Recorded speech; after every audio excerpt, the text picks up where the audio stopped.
এটা কেমন আছেন? বেশি ভালো নাই, হাঁটতে কষ্ট হয় আর কি। ও, জ্যাঠার বয়স কত এখন? 75 আর কি।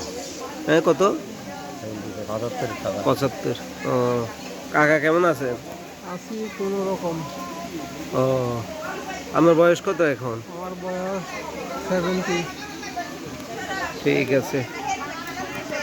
তো জ্যাঠা আশীর্বাদ করেন। আশীর্বাদ তো করি কোনটা লাগে আমরা লাগে আমরা শান্তি মতো যাচ্ছি দুনিয়াতে। ও, সুন্দর মতো ভালো থাকেন, সুস্থ থাকেন, আমিও আশীর্বাদ করতেছি। ইউটিউবে তো তোকে দেয় না, একটু আর না, ও, তোকে মুখকে দেয় না। বুঝছি। ঠিক আছে, আসি কষ্টে ঠিক আছে। হ্যাঁ কাকা, তো আশীর্বাদ করেন আমরা। হ্যাঁ, আশীর্বাদ করি। ঠিক আছে। ঠিক আছে। আচ্ছা, ঠিক আছে। আচ্ছা।